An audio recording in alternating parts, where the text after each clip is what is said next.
You're listening to a Rock Candy podcast. Hey everybody, this is Matthew McConaughey. All right. You can tell it's me by that saying. Anyway, when I'm tired of listening to Dave Matthews Band sometimes, and my feet hurt from walking around barefoot, I like to go down to the Pickle and Boot Shop and just hear Reese and Joe talking about stuff like ska. This music is ska. I love it. Welcome to the Eleventylife podcast. What is up, Eleventy family? Matt here. Welcome to this week's episode of Eleventylife. If you are a longtime listener of the show, thank you so much for continuing to spend some time with us. If you are brand new and just checking this thing out for the first time, welcome. If you like the conversations that you are hearing on this podcast, head on over to the Eleventylife Facebook group. There's a lot of really cool, enthusiastically unicorn-themed people there to meet and greet you. On this week's episode, I get to sit down with the lovely Audrey Assad, and man, we get into it. Talk about everything from our experiences within the Christian music world, kind of coming out of all of that, what our deconstruction process has looked like, and we get to take a really deep dive into some psychedelic experiences that Audrey has had and how it has changed the way that she views herself, the world, religion, spiritual practice, all of those things, and even the way that she approaches art. We've got some pretty big news happening at the Rock Candy Recordings studios here in Asheville, North Carolina. First on the agenda is that we are playing our very first show of the year. This year we're going to be performing at a festival called Wild Goose Festival in Hot Springs, North Carolina. We are super pumped. We were able to do this a couple of years ago whenever shows were actually happening, and it was a really fun time. So right now, Davey and I are putting together a set list for that show, and I think it's going to be a good time. You are not going to want to go off planet until you've hung out with us at this show. Find out all the information that you need to about tickets, times, and places to be at wildgoosefestival.org, and that's that. We've got brand spanking new black and pink Rock Candy logo tees in the Rock Candy Recordings online shop. So if supporting shows like this one and other shows that are on our network as well is important to you, or you derive any sort of value or have a good time hanging out with us and you appreciate the things that we're talking about here and want to support us in a physical manifestation of love, then grab one of those tees, rockcandyrecordings.com. Even more exciting than all of that is that our band, Eleventyseven, has just finished up a brand new EP we cannot wait to tell you more about. So like almost 10 years ago now, we put out a folk album, a folk EP, and it's one of the funnest things that we ever did in our career, and we kind of just did it as a joke, and it ended up being one of the most rewarding things that we've done musically. As of 48 hours ago, we got our masters in for the songs, and I am happy to announce that sometime this fall, we are going to be releasing Revenge of the Mountain Medley, and I can't wait for you guys to hear these songs. They're so fun. Some people that have heard the album are calling these the songiest songs that they've ever heard before, so you know you're gonna have to check it out now. Big love and unicorn magic to everybody who is heading over to Spotify and clicking those heart icons next to your favorite songs and adding them to your playlist. You guys move the needle on what we're doing here in Eleventyseven and at Rock Candy just by listening to our music. So thank you so much for everybody who's doing that, because you make the world a better place every time you do. There's absolutely no better place you could be in life than listening to this episode right now. So buckle up and let's get into this conversation with the wonderful, lovely, talented Audrey Assad.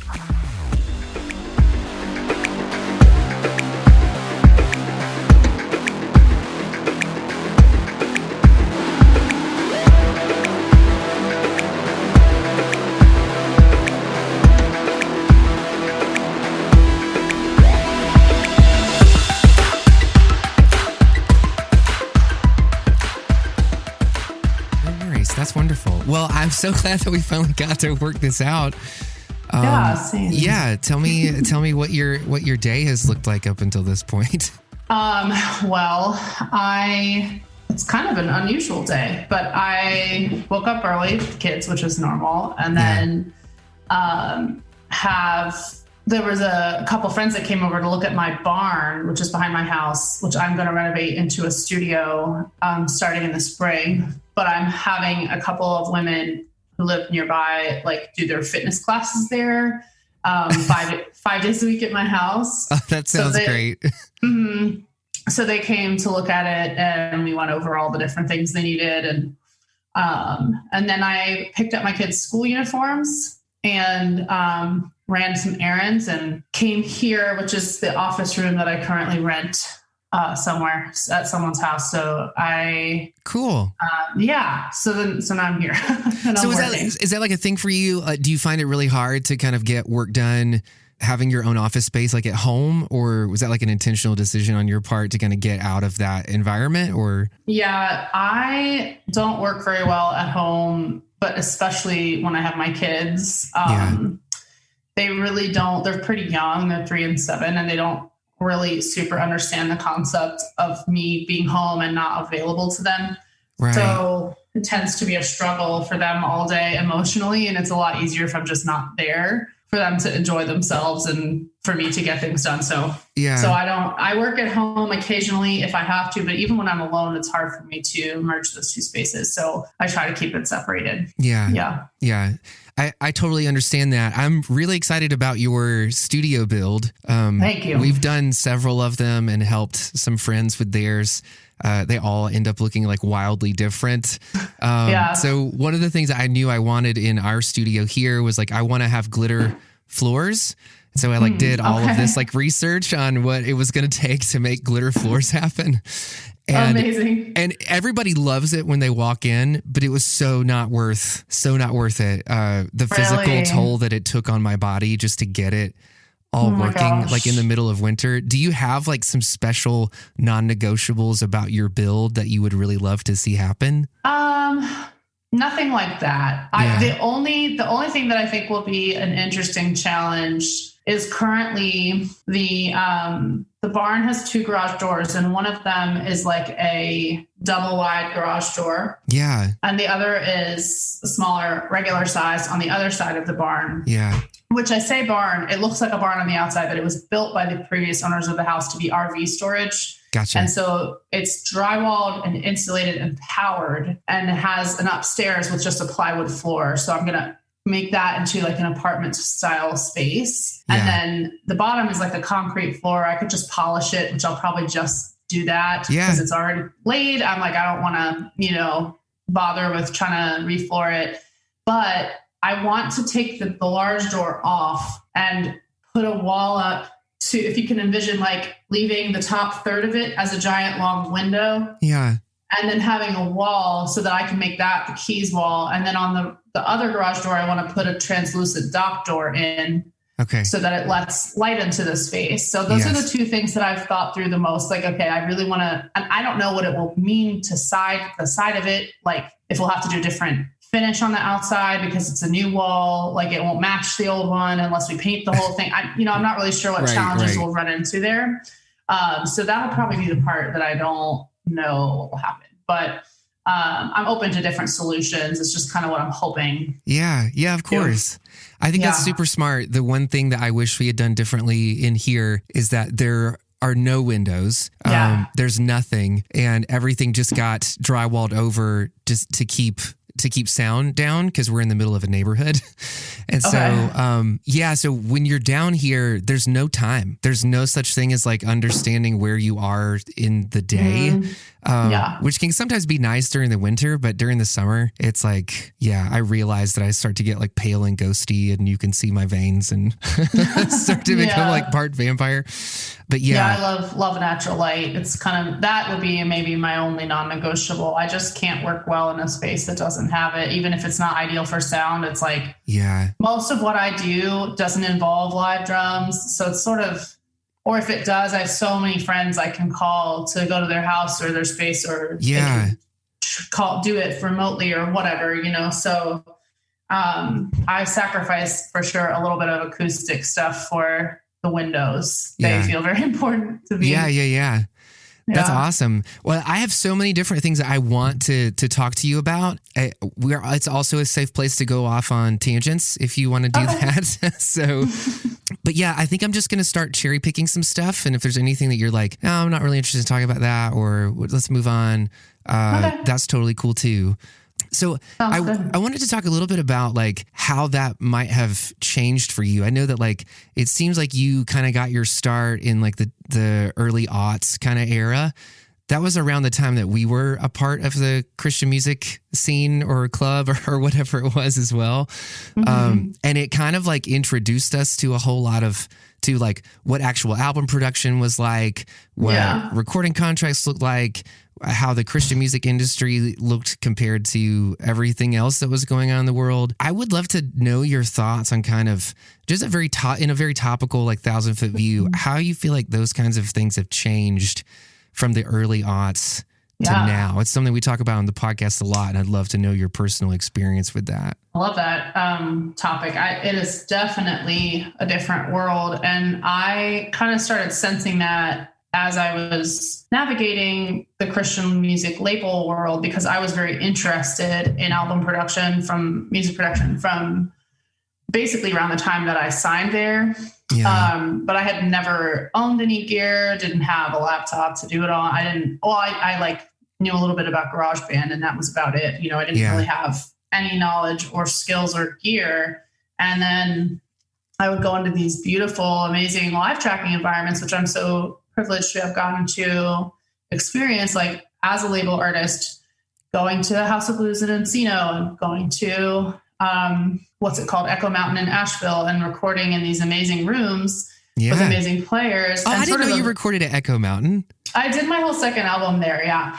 That's awesome. We've done a ton of stuff over there. I love that. I love that place. I'd love to go back someday if I'm ever in another live tracking situation, which I really am now. But I learned a lot, you know, watching those processes, and also I participated in them heavily, like in the arrangement process and in the creative decision-making process. And as that kept happening, I remember talking to my A&R person at the time and saying, like, you know, I feel like I have whatever the thing is that some people seem to sort of have, where you get a sense for how to put things together. It's sort of like a thing I felt like, oh, I have that. I can feel it. I understand. Like I'm like a compositional mindset. Yes. Yeah. And when I'm writing, I can sort of hear and see like the colors, the textures, the landscape of things. And, you know, at the time, I hate to say this, but they sort of discouraged me from it a little bit. They were like, well, you know, that's great.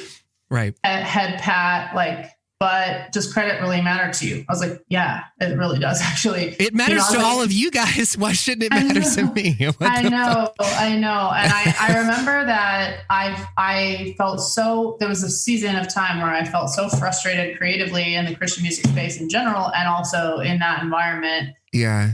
As a person who felt like she had creative output to, you know, that was frustrated. Right. And I ended up going into, I was a staff writer at the time as well at the publisher that was in-house there. Yeah. And they had a couple writing rooms that had like a little recording rig set up, just like so this is which label that you were with at the time? This was Sparrow Records and at the time EMI CMG Publishing. Okay, cool. So they contracted you as a writer. They signed you as a writer, staff writer. Yeah. Gotcha. And then I became a label artist, and they were in the same building and family parent company. And so I went into one of those rooms and decided I would just kind of fuck around with the gear. Cause I was like, well, I mean, why don't I just, you know, I don't know, let me just see what happens. Yeah. So I sat in there one day, and I remember like the sustain pedal was missing, and I'm a piano player. And if you're a piano player or keys player, you know that like sustain pedal is very, very integral to most playing of most keys. Sounds not all, but like a lot of them. And so I wrote a whole song on this piano, and because it didn't have the same pedal, I ended up writing this very almost like, you know, Sarah Bareilles love song swung staccato thing. Yeah. Yeah. Well, I just kind of demoed as I wrote. It was the first time I'd ever done that. And that was probably in 2010 or 11, maybe. Okay. But that song became the first song on my first Lev project. And that, for those who don't know, I have a what is now sort of a dance pop project that started out just as an indie pop thing called Lev, which is named after Lev Tolstoy or Leo Tolstoy. And it became this song called Darkness that I put on that first album we made. And it really lit a fire in me, because even though when I listen back to that demo now, it's one of the shittiest things I've ever heard. But I was like, oh, like I see how you can get there. I see how I can get there. And so that was kind of it. I started making stuff, doing my own thing, to the point where when I left the label system, that first record I did after I left was called Fortunate Fall.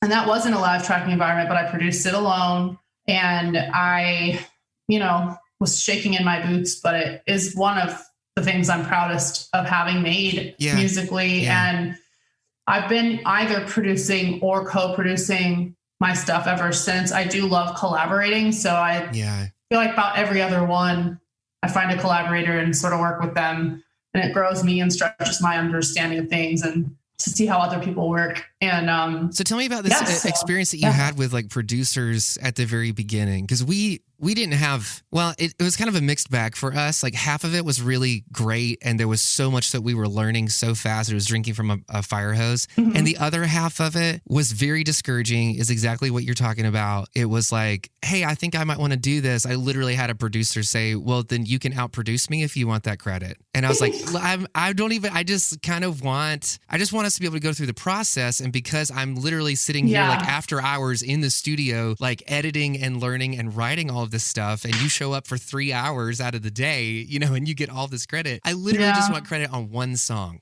That's it. Because I know that I've done all this work, and that was it. And it was like, and then they try to shame you into like, you're the guy, somehow that wants all the credit and has the like out of control ego and all that other horse shit. Yeah. But anyway, did you have any experiences that were kind of like that? I mean, definitely not with at the time, the producer I was working with, not at all. Thankfully, and I still work with him. We're in a band together now. His name is Marshall Altman, and we made the first 2 of my studio albums together at Sparrow, and then a live project, and then took a very long hiatus from working together, but we've been friends ever since. And we have a band now called The Overstory that we're both in, and we produce together along with Jason McGurr, who is a drummer, plays in Death Cab. He's also in our band. Pretty cool. Yeah. I totally name drop it. No shame. But,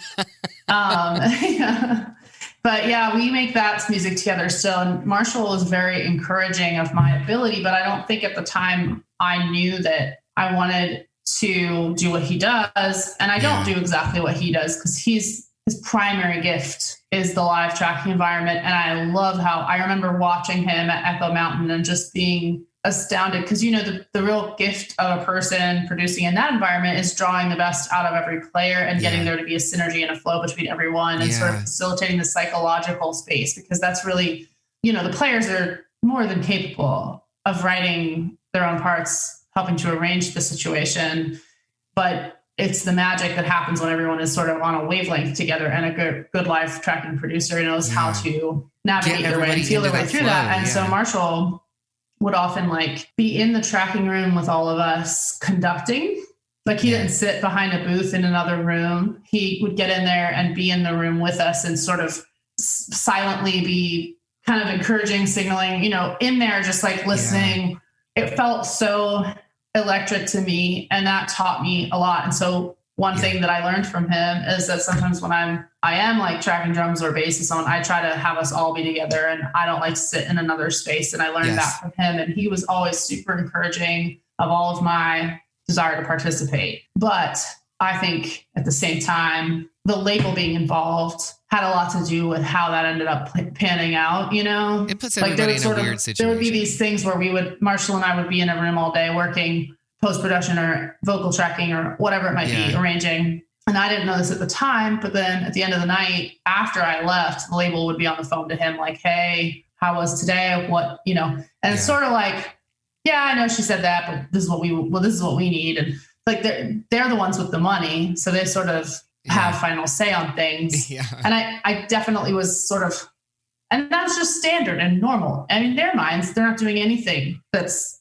out of line. It's like, this is just how we do things. Yep. And especially with women too. I mean, I don't feel like I'm making this up or imagining this, because it was sort of overtly said to me by people who I worked with, that they were sort of like, women just don't really usually care about this stuff. And we don't really feel like, we don't really know what to do with the fact that you're interested in that because it's just not normal. And I mean, they're right in a way. Like the audio field is in, I think, less than 2% female currently. But like, isn't the right answer to that? Like, well, then you treat me like you would if I were a guy who were into this and getting into it. And like, there shouldn't be. I agree. Yeah. So it was an interesting thing to navigate, but I did leave that situation with a fire lit under my ass a little bit to sort of, not to prove it to them, but it just, I was like, well, this is silly. Like I'm wasting myself and my time in this environment where I can't, exercise my desires and my gift. And so getting out of there was the best thing for me. And I'm also thankful for the time I had there. I learned a lot and, gained a lot of all kinds of great things from that because they did have great budgets and, I'm grateful for all of that at the same time. So, it all belongs. Yeah. That's very true. I love that. And I feel like I hear a lot of stories that are sort of common with that.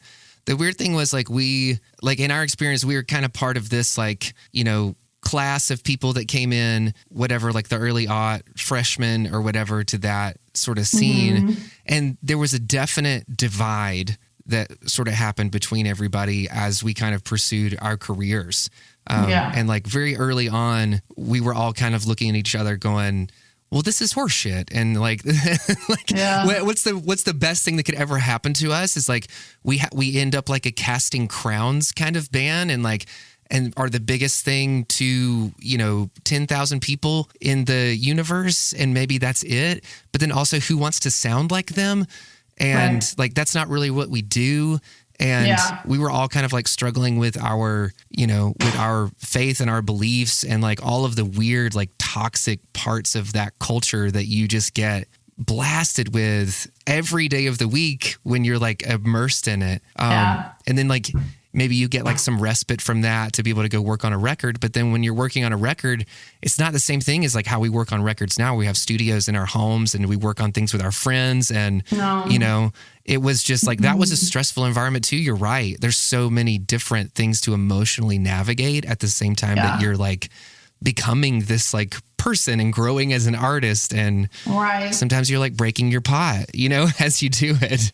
Yeah, that's very true. And there's so much that they want to speak into in the songwriting itself. And so there's nothing unadulterated really, or purely cathartic because there's all these different, at least for me, that was how it was. It was sort of like, okay, we like this song, but it doesn't leave enough breadcrumbs for the listener to get back to the truth of the gospel. And I'm like, well, that's because it's a song about doubt and not knowing if I believe things. Did they use that breadcrumbs to get back to the truth of the gospel? Yeah. That's kind of amazing. Well, yeah, I sort of intentionally wrote a song that didn't do that because it's not always like that. Like life is not like that. They're like, we understand, except that it's just that if we want this, just don't you want to reach more souls? That would be the don't I want to sell more records? Right. That's what you mean. That's what they mean. Yeah. They don't give a shit if you reach more souls. I gotta be honest, it really, really, really disgusted me. Not the people, but that idea. I was kind of like, oh, well, if that's all. I remember saying in some meeting somewhere to somebody, some executive, like, listen, if what you're really telling me is that this is about the bottom line, then just tell me that.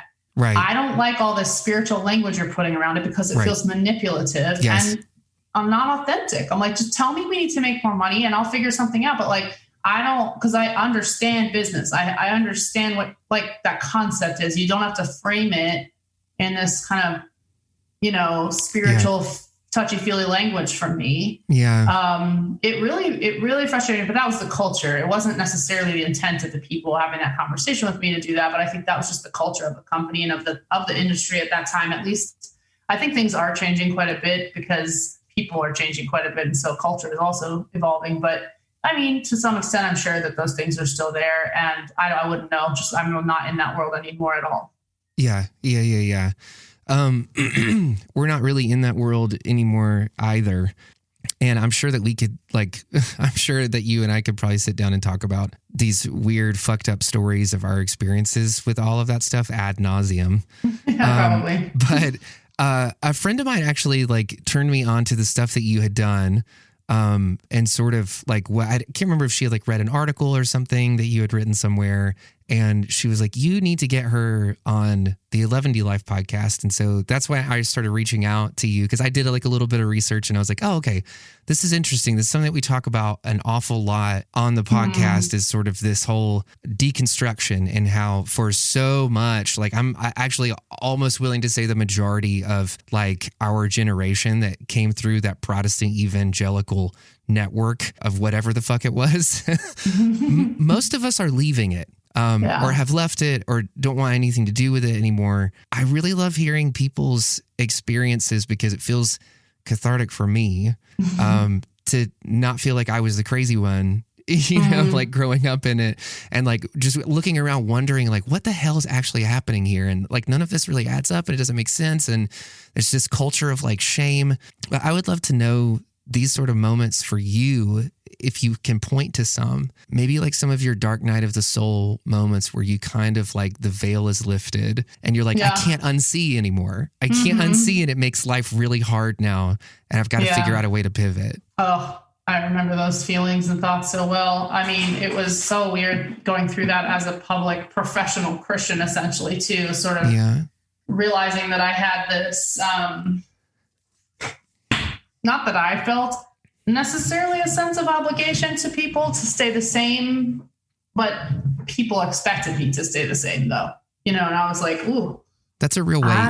Like I feel the weight of their expectation, but it kind of got to this point for me where I was like, yeah, but I'm dying though. Like I can't live like this, you know? And so basically for me, authenticity has always felt important. And so I tried really hard as I was starting to wrestle with these ideas to be as honest as I could without straight up being, what's the word? I felt like I had to hold back about 15% because I wasn't really sure where all this was taking me at the beginning. Like when I first started sort of pulling things apart, it was because in 2013, roughly, so right after I left the label system, I watched this documentary that William Paul Young had made called Hellbound with a question mark. Yeah. And it was something I had always wrestled with as a kid was this concept of hell, especially the evangelical concept of hell I was sort of taught, which is this eternal place of conscious torment. Right. And very literal Dante type of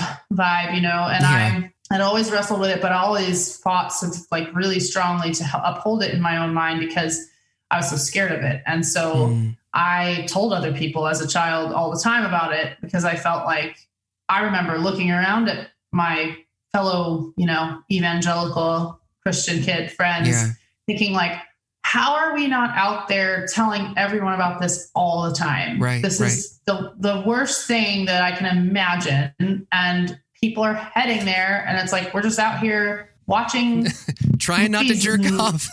I know. I'm like, what are we doing with our lives? You know? And so I took it very seriously and not everybody does, but I really did. I internalized it and was like, this is, we need to avoid this. This is terrible, you know? So what I can look back on myself with compassion is, I think that came from love. Ultimately, all of my judgment and my hell preaching, like it all came because I was like, I don't want you to go and have the worst fate imaginable. I actually felt that way, you know? And it hijacked your empathy with a narrative that was damaging. Yes, it's a great way of putting it. And so I watched this documentary in 2013, and I would have been 30 years old at the time. Wow. And it was the first time I'd ever really truly allowed myself to question the idea. Because up until that point, I had wanted to question it, but I felt like I couldn't because it was sort of like, once you question this idea, you're in danger of like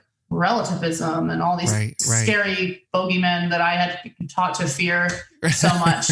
But my brother, who at the time was sort of an angry atheist, like Richard Dawkins, angry. He was pissed. And I rightfully, understandably, you know, so, and I don't judge that at all. I think that anger belongs and matters very much. And even if I don't like land in that camp exactly, I get why. I feel like they serve a purpose and they're here for a reason. And so my brother was really deep into that type of stuff at the time. And he was just like trying to talk me out of all of it, but I did not have the courage yet to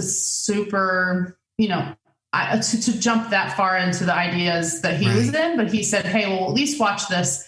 It's this documentary that you can find it on YouTube. And it was just a conversation with people all over the spectrum, from Westboro Baptist on the street to Satanists at a music festival to Catholic priest or an Orthodox priest, and Brian McLaren and Mark Driscoll and like all these different minds.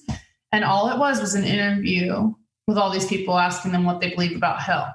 That was it. I mean, there wasn't much else to it. There was a little bit at the end where he sort of like makes his own point, William Paul Young, who wrote The Shack and who made this documentary. But I just simply hearing the diversity of opinion in one sitting, it all went away. It was like hell was just gone for me in one afternoon. And it actually, I wasn't prepared for that. And it was terrifying. I was sort of like, oh God, like I can't go back to where I was, and I don't know what's ahead. And so I started to like venture into like maybe more fringe Christian writers like Thomas Merton and even Henry Nouwen, who's, remarkably Orthodox as a Catholic, but was a gay celibate Catholic priest and had sort of his own struggles in that department. And I started to read people who are more in that world. And, but it turns out Thomas Merton was super fascinated by Eastern mysticism and Buddhism and very influenced by those teachings. And so it started to like awaken these questions for me where I'm like, wait, but if he's someone I respect so much and he was so into that, like, why am I sort of being warned away from these ideas? And, honestly, the moment where I remember it all kind of shifting from this secretive angst I was experiencing, where I was like tormenting myself over these ideas changing and not knowing what to do. And was when I was standing, I was in a coffee shop in Nashville, actually. And there's this author named Richard Rohr who wrote a book called Falling Upward. Richard Rohr, very familiar. Yeah. Yeah. So I had heard of him because I had been repeatedly warned away from reading him by Catholic priests and teachers I knew, because he's basically a heretic according to a lot of people's definitions. Although especially because of his emphasis on mysticism, the psyche, the way that he sees things is very universalist, and people are not usually comfortable with that. And so I had been warned away from him time and time again, but been very kind of curious. And I was standing in this coffee shop with my friend Brady Toops, who is a guy who lives locally here. He's a songwriter, singer-songwriter, artist at the time. Now he runs something called Soul Games, which is like a spiritual container for groups of 15 people, 10 weeks at a time. And they do this kind of journey through different modalities and whatnot. But so anyway. Like youth camp for grown-ups or? Yes. Okay.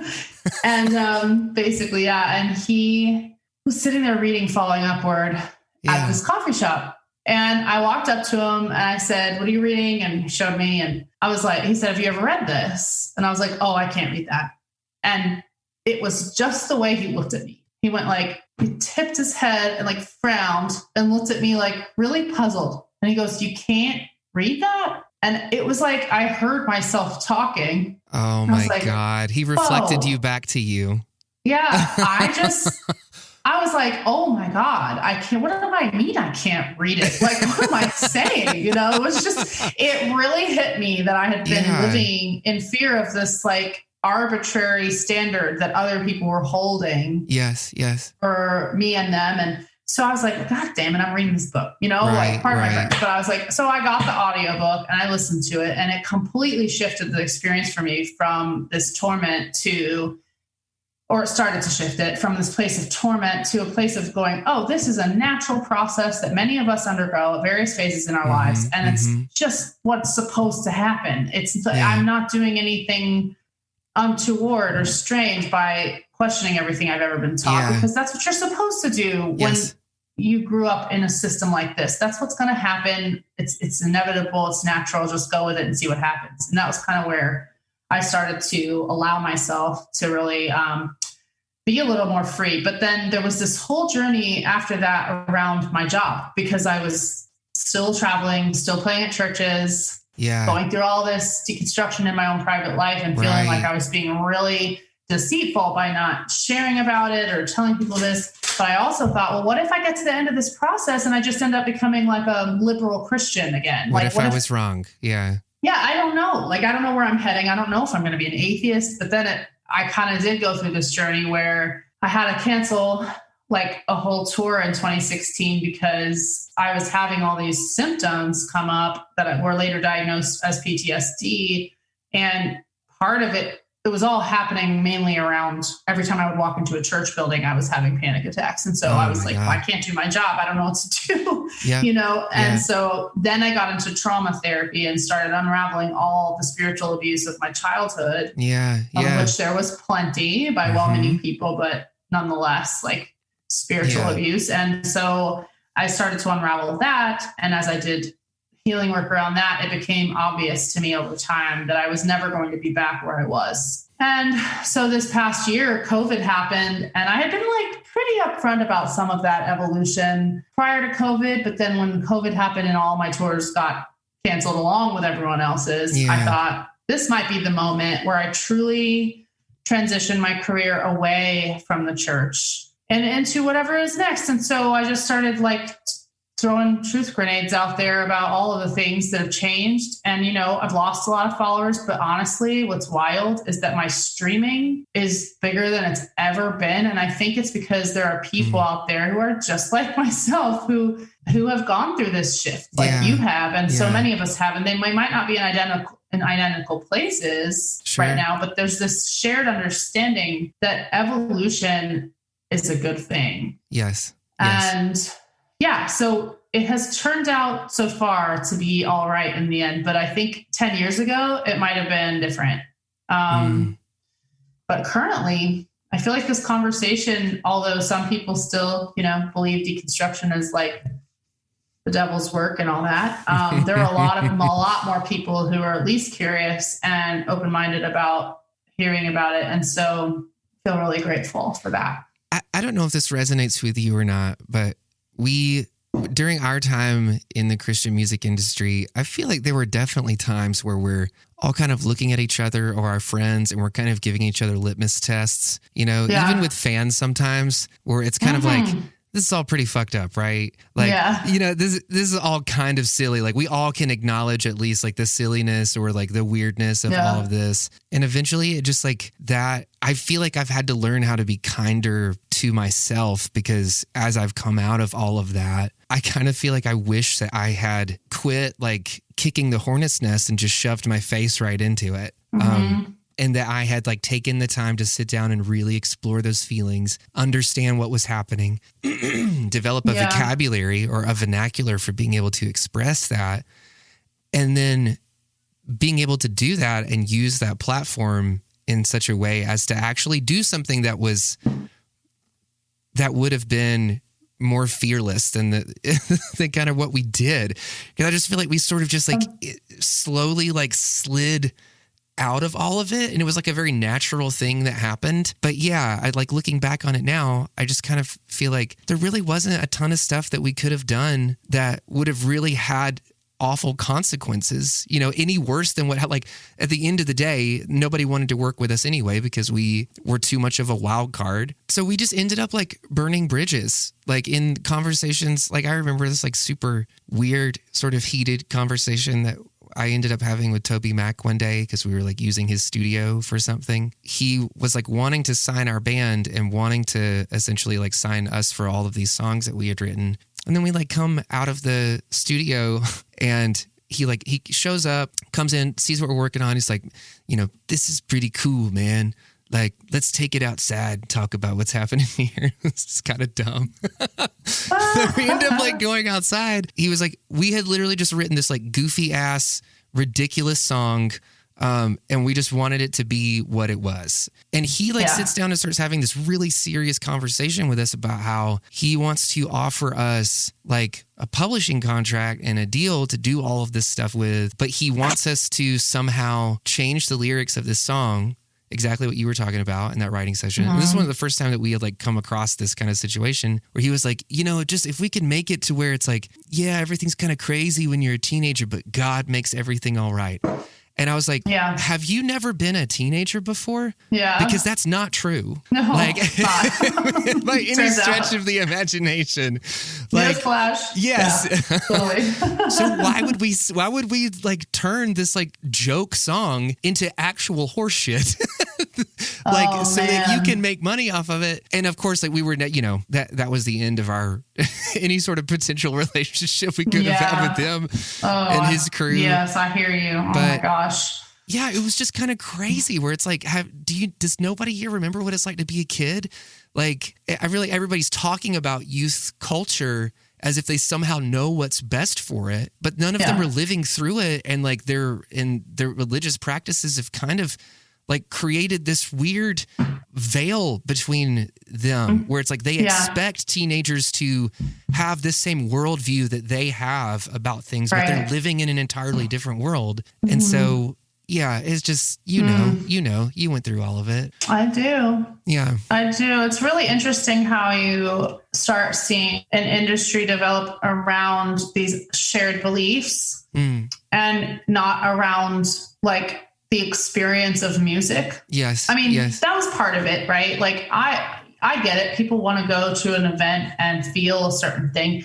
And there's nothing wrong with that. I mean, the biological wisdom of music includes things like getting into a flow state together and sort of, it's called, there's a name for it. It's called collective effervescence. Like the thing that you experience at a Coldplay concert or when you unite with people around a shared feeling and experience. Yes. I mean, people call that the Holy Spirit, and I'm not saying it's not. I just don't think that's the only way you can look at it,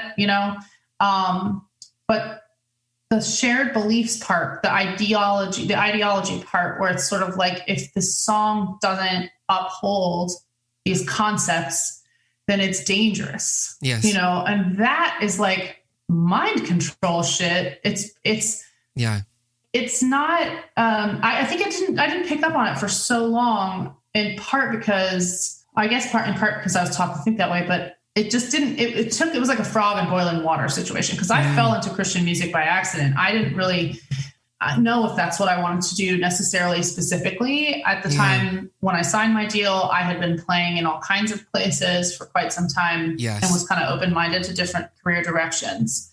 But then it was the producers I met were in Christian world and passed my demo on to Christian labels. And that was how I found myself there. And when they signed me, there was all this talk about, we're signing you because you're different and because you have this perspective and because you're like artistic and poetic and not interested in just giving us the same thing we already have. That was kind of what I was told. And so I was like, cool, that's perfect. Cause I don't want to do what you're doing, but I want to do what I'm doing, and you have money, and that's a great relationship. Well, then you get into the system and it's sort of like that all flies out the window when you get to the actual decision-making, around radio singles and around production styles and around artwork and all of it, or like the messaging. And social media was still new at the time in terms of like Twitter, Facebook, Instagram when I signed.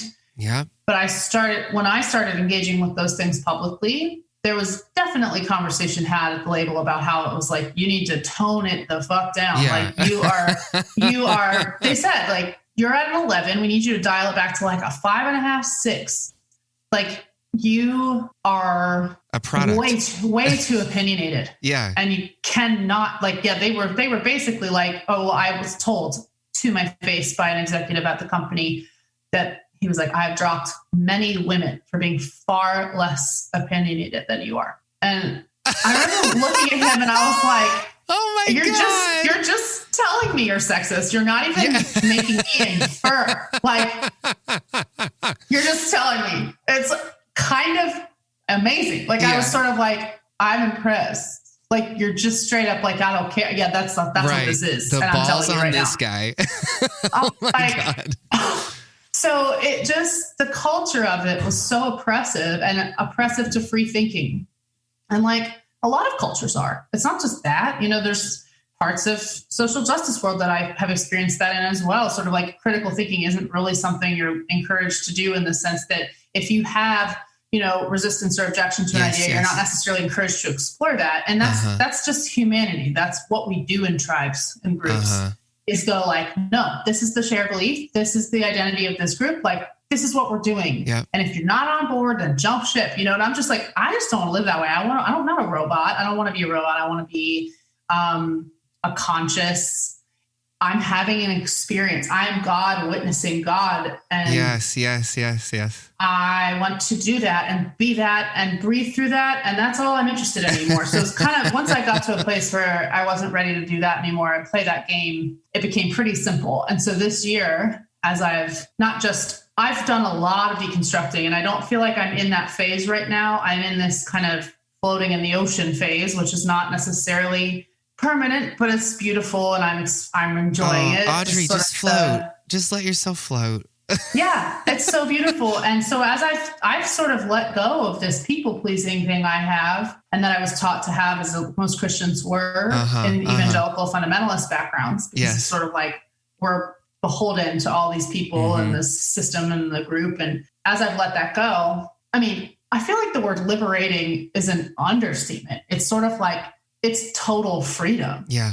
And I've never experienced that until this year. Yes. I started getting on socials and not out of and again, I feel like I'm not coming from a place of trying to tear anything down or tear anyone a new one. I don't have that feeling or interest, but just telling the truth about what I think and what I feel and what I've done to heal. And that includes everything from trauma therapy to psychedelics to sex and to, so many things that I would never have tried 10 years ago.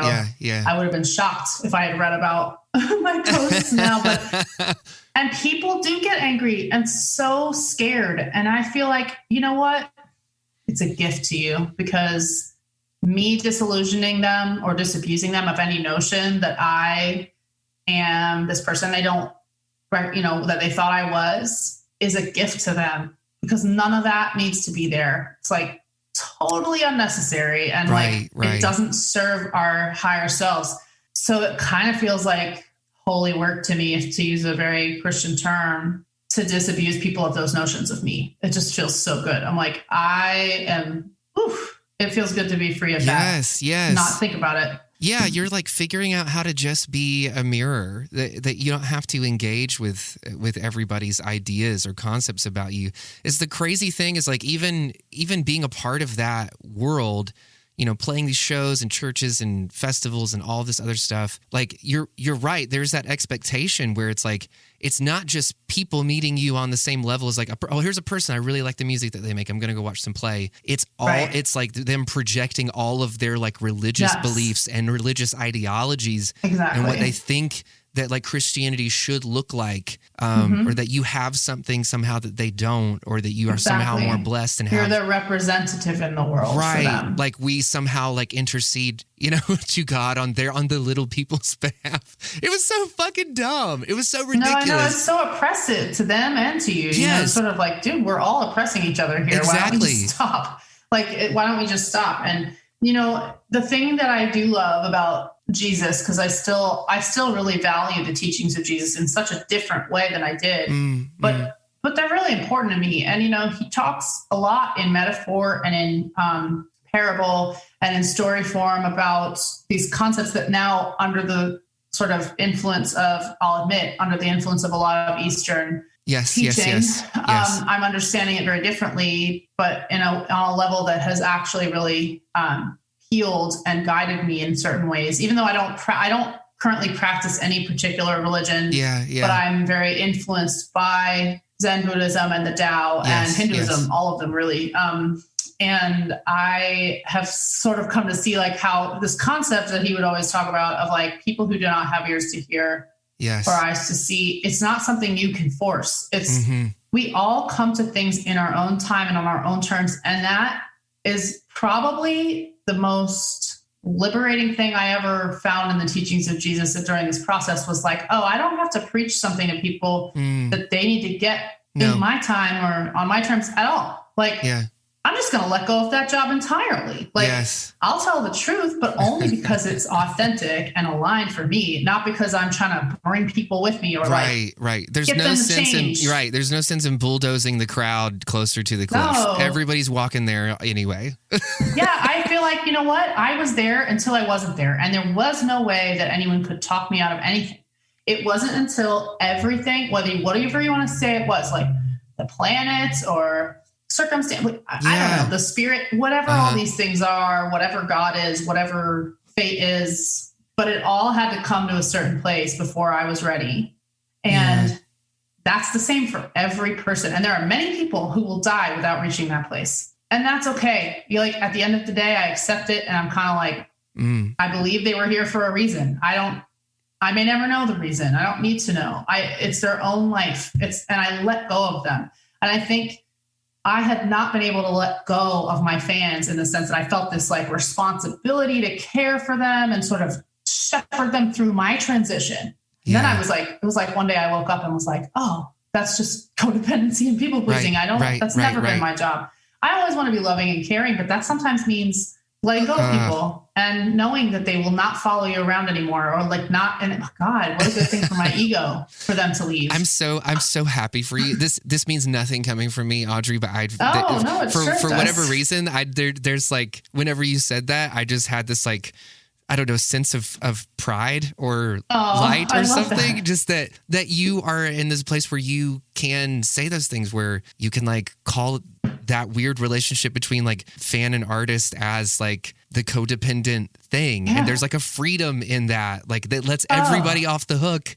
And there's so much ego dancing that goes on in that, not just for the artist, it's everybody involved. It's sort of this weird thing where our group, our like tangle of stories about ourselves and other people are what are running the relationship. And it's like, when you can transcend all that in some way. And for me, psychedelics were a huge part of that. And when I did ayahuasca, which I did last year, I experienced the death of people pleasing because the whole journey for me was about the death of that. Yeah. And it was the most painful psychedelic trip I've ever had, because it turns out that like that shit dies hard.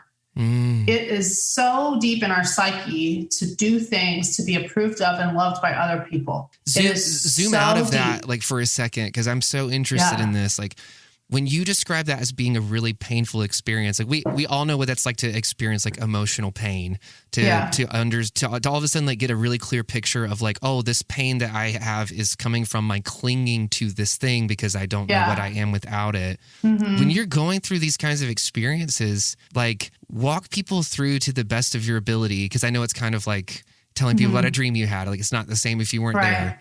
Right. But like, is it like a physical sort of pain? Is it an emotional? Is it a spiritual pain? Are you able to tell the difference? Is it all everything at one time? Yeah, it was all of those things for me. I mean, everyone's experiences are different with these medicines. Like ayahuasca, for example, I did not throw up or shit myself like you hear people do. That didn't happen to me. Yeah. But I did have a lot of physical sensation during the experience. And the short version of the story would be that when I walked into this kind of hut building, and I was actually in the States, I wasn't in South America, but it was with someone who had been trained and sort of commissioned. This like New Mexico, Arizona area, or? I was in Nashville. Oh, shit. Outside of town. Okay. Yeah, this guy travels around, and he was trained in the Shipibo region of, I'm going to get this wrong, I think Ecuador. Yeah. And he came to us, and we got a small group together and went through this retreat experience together, where the first day we did ayahuasca and the second day we did mescaline, or washuma as it's known in the indigenous culture that he was trained in. Yeah. And so we got to this hut. We'd been fasting. I had been on this very strange diet for a while called a dieta. It's different in different regions. The one I was on was sort of like no meat, no dairy, no caffeine, no sugar, no alcohol, no sex, no masturbation, like very, very temple food type of a diet. And then the whole day, 24 hours before, you have to fast entirely from food and anything but water. And so by the time you arrive at this experience, you're feeling pretty strange because our systems are not used to, I'm running on glucose and caffeine and all these things normally. And I was pretty faint, and I got there and we walked in and he had the medicine already there prepared and was laying out his altar, describing to us what we needed to know. We were all sort of sitting in this circle, and I started feeling physical symptoms before I even took it, which was so strange because I was sort of like, what am I? I'm having this wild physical experience and I haven't even taken anything. I asked him about it later, and he said it's common that when you're in the presence of this plant, you actually start to open up to it. It's like you can feel its frequency. Or it's like you're open, sort of like it's not just ingesting it, that there's a frequency to it. So I started having this pounding headache, shoulder pain, back pain, just horribly painful. I was like, oh, this is crazy. And so I took it. Long story short, I go through this whole journey where a being is appearing to me, and she was a spider named Ayahuasca in this journey. And she was taking me through my shadow self. And it sort of, my experience of it was like my shadow self, my psyche, the shadow side of my psyche, which is something that I think I was experiencing with her because I'm very deeply into Carl Jung and that teaching. Sure. So psychedelics will often just open the doors of your own perception to the things that you see the things the language you speak in, or the metaphors you see things in kind of come to you. And so I was going through my shadow self with her, and she was whizzing me down the hallways of it like it was sort of like a fun house, and she kept opening these doors, and I would look in and see these ghoulish or funny things. Like it was very disorienting because I was just like, whoa, this is the shadow side also contains our gold, the things that we buried out of shame that are actually beautiful. So I was seeing beautiful things and like encouraging, talented things. I was like, oh, I want to explore that. And she was like, nope, we just got to keep going. So I'm whizzing up and down these hallways, going down and down and down, down, down, down. And when we get to the bottom, she says, okay, well, now it's time to die. And I was like, okay, and she says, not only if you choose, but if you want what you can get out of this experience, that's what's going to have to happen. You're going to have a death. I can tell you how to do it, but I can't help you. And I was like, you know what? I want to do this. Like, let's do it. And so I start feeling this physical sensation in my head and in my stomach of these fingers, like literally it felt like they were stirring around my brain and my guts. I didn't know what was happening there. I found out afterward that there are these little, I don't know if they're real beings. I don't know if it's just a thing in the DNA of the plant that people have this experience.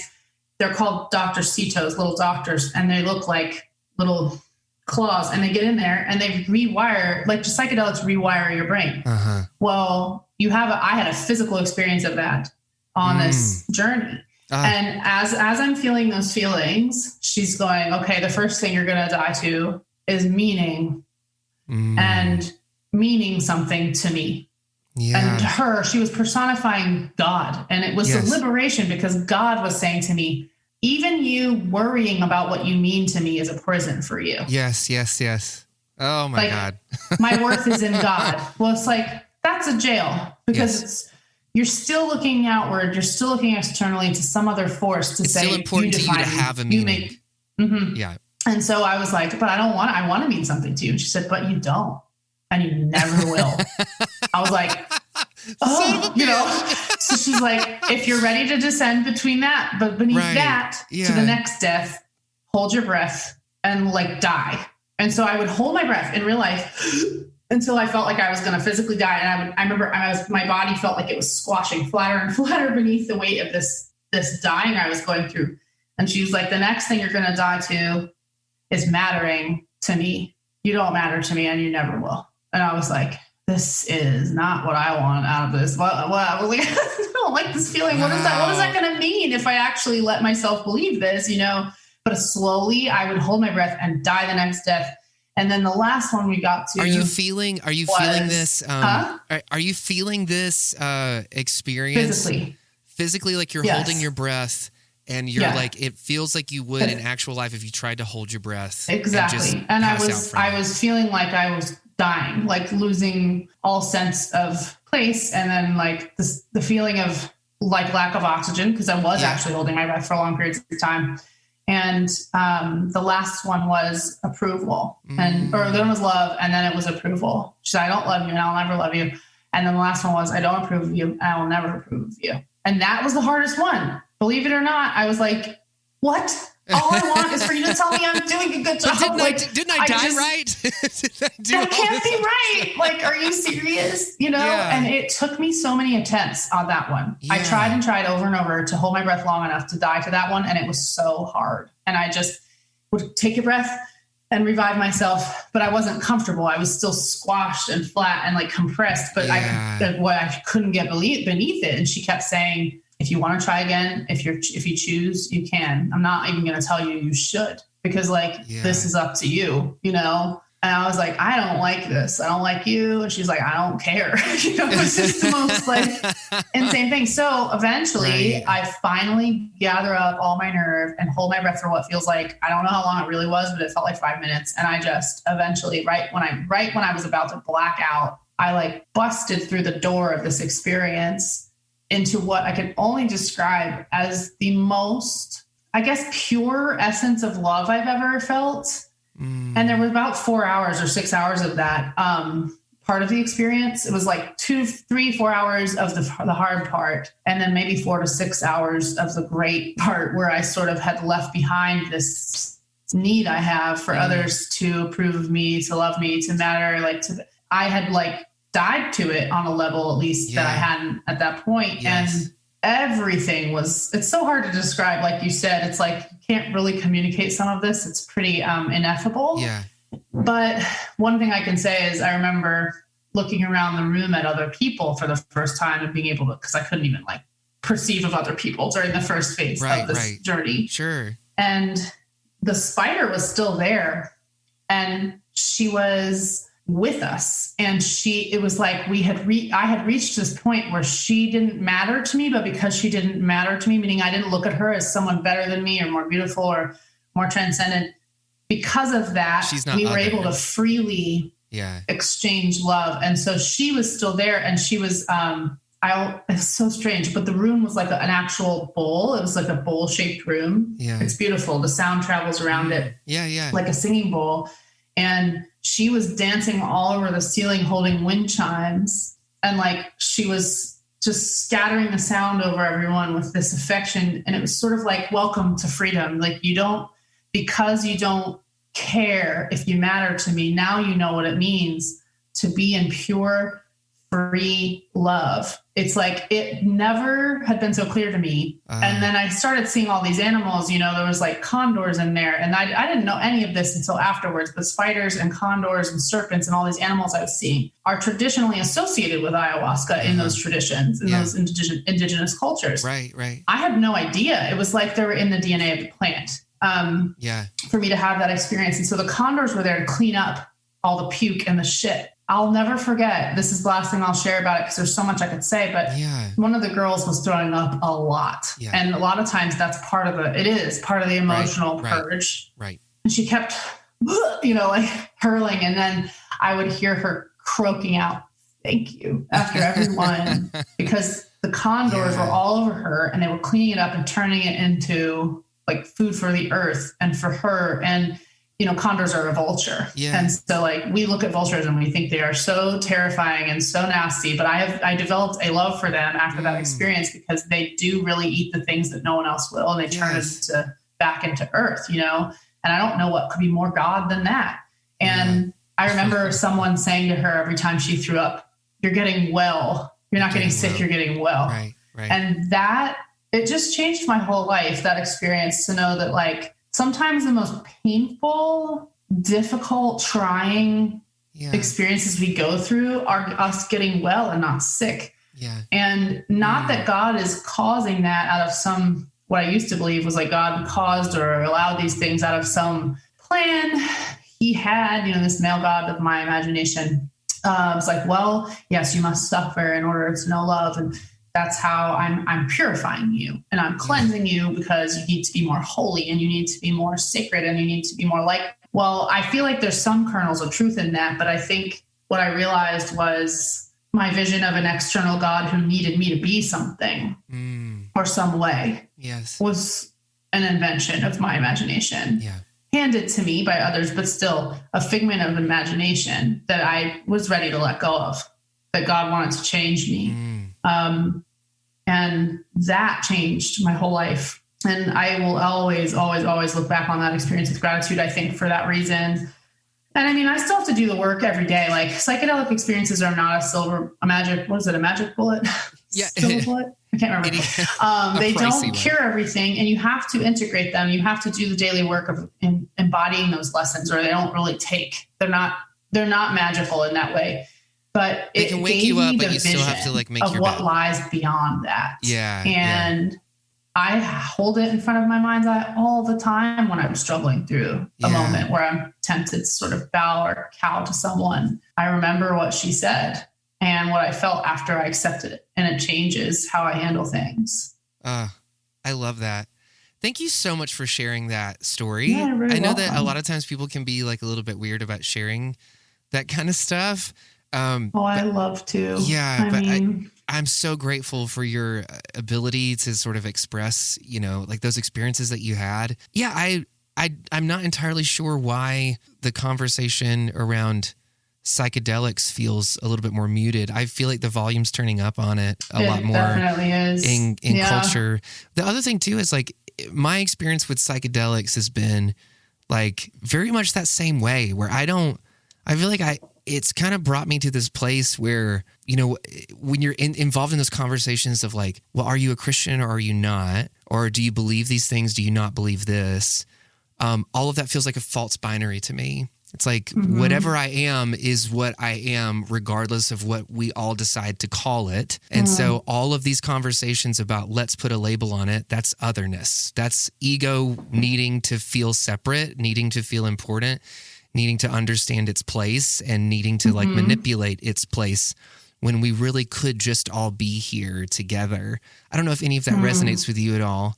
It does. Yeah, but it just makes so many of those conversations just kind of feel like, okay, well, I don't want to have that conversation. That's not where I am. Like, so yeah, I love that. I want you to tell me about what you're working on now and how maybe how those experiences have like changed your outlook on things creatively. Oh man. Well, I'm writing a book for Penguin Random House right now. Oh, congratulations.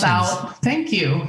About all of this and about how I think for me, the key to spirituality and spiritual healing, emotional healing has been actually coming back not only into my body, but into the earth as a creature and recognizing my place in the system of life that is way bigger than humanity. Yeah. And that includes psychedelic plants, cannabis. It includes the nature work that I do, earthing and grounding myself in the woods, and all of these different like house plants, and just so many different ways in which I've realized that nature is the key to spirituality, because yes, we transcend it, quote unquote, with our psyches and with our consciousness. But actually, that's not a transcendence of anything. It's all part of it. It's all part of the ecosystem. Yeah. Like, even if we are conscious beings who can sort of reason and think in these ways and invent and imagine, and yes, we're different than other animals, at least as far as we know in that regard, there's a consciousness that all these plants and animals have that are just, in some ways, just as evolved and necessary as ours, especially fungi, as a lot of people call them. And they communicate at a very sophisticated level. And what I've realized is, I'm not separate from them. I'm not separate from it, from the earth. I'm part of it. And that's been where all my spiritual healing really has largely been centered, is just coming back home to that. And mushrooms and psychedelics have been part of bringing me back to that. But you don't have to do those things to learn that. That's not necessarily a prerequisite. It's just some one way to maybe learn that. And some people do them and they don't learn that. That's the thing. I think a lot of people I know who do psychedelics are tempted to basically start another religion around it that praises that as the only way forward and the only way home. Right. And that's just not true. There is no one way. There are so many millions of ways, and everyone comes to their own path. Yes. And so all that to say, I'm writing a book about that. I am working on a lot of new music. And I would say psychedelics have changed. Well, let's say cannabis in particular has changed my process, because I've learned how much more important it is that I get down beneath my rational mind and my inner critic into the flow to access the deepest parts of my creativity. And sometimes that takes me smoking pot. Sometimes it doesn't. but I definitely have a very active editor. Yeah. So my work as a musician has become more about getting that editor to take a nap long enough for me to get something good out. Yeah. Yeah. And not writing from that place of head knowledge and thoughts. And not that thoughts aren't important. Words are very important to me. I love lyrics. I'm not diminishing that. But I think I've realized that flow state is much more important to me. And it's also a very healing thing to experience. And you can experience that from dance, which is something that I also do now ever since I actually tried MDMA the first time. Yeah. I've had a solo dance practice at home to feel my own feelings and get creativity to the surface, which is all really connected to erotic energy. I mean, people who listen to this who are at all familiar with Tantra or any of these kind of Eastern Kundalini, any of these Eastern spiritual paths, even yoga, there's so much that we segment everything into these different things like creativity, sexuality, spirituality, intellect. It's all connected. It's all the plant. It's all connected. Yeah. It is all one. And the more we can really practice that and embody that, the healthier, happier, and wiser and more whole we'll be, is what I've sort of come to feel. And so that's my work now. It's like, whether it's music or writing this book or, healing my sexuality after purity culture or painting or dancing or whatever it is I'm doing it's all one practice. It's all one journey. Yes. And they're all connected to each other and they feed each other or they tear each other down. And so I would say it's affected me deeply in that way. And so I'm working on an album. I'm working on a covers album first. And then I'm simultaneously working on a covers album and a new record of original music. Of course. But the covers album will come out first. And then I don't know when exactly, hopefully later this fall. And then I don't know when the new record will be out either. I'm taking my time with it because it is very different. It's a lot about sexuality on there. And I think there are a lot of people who won't know what to do with that. And that's okay. I just want to make sure it's the best thing I can make. And you're making a sexy record. Taking my time with it. What's that? You're making a sexy record. That's great. Pretty much. We all love those, really. It's interesting to me, the people who are sort of like, won't listen to Cardi B, but will listen to Marvin Gaye just because it's older. Oh, right. Like, right. I mean, I know it's a little different, but like, come on. Like everybody's already had sex to the Marvin Gaye song, so somehow that makes it. It's tamer somehow because it's vintage. And I'm just like, dude, I don't know. It's so frustrating to me. But anyway, we'll see what happens. I'm not planning to be Cardi B, but I would like to think I am going to make something that has something to say about that and feels really good. I hope it's so voracious and vulgar and I wouldn't call it vulgar, but it's not shy, Yeah. I love that. Because I'm really tired of that. Yeah. So you only live once. YOLO. Basically. I'm probably going to just call it that. Yeah. And then if you do drugs, you have to give that up. I know. It's true. That's amazing. Audrey, this has been so lovely. It was absolutely worth the wait. I'm so glad. We had a hard time scheduling this. Yes, I know. Yeah. I'm so glad we made it happen, and I appreciate that so much. Absolutely. I apologize for any dysfunction on my part. But this was wonderful, and I hope that we can do it again sometime. Yeah. Maybe whenever you've got new tunes coming out. Yeah, that'd be awesome. I'd love to hear you talk about that. But I would love that. Yeah, just hearing you share your story and your experience with everybody. I feel very grateful for it, and I'm honored that you came on the show to talk about it. So thank you. I cannot wait to talk again someday, and I appreciate your time. Yeah, awesome. We'll catch up soon. Okay. Eleventy Life is a production of Rock Candy Recordings and Rock Candy Media. Every time you subscribe to Eleventy Life,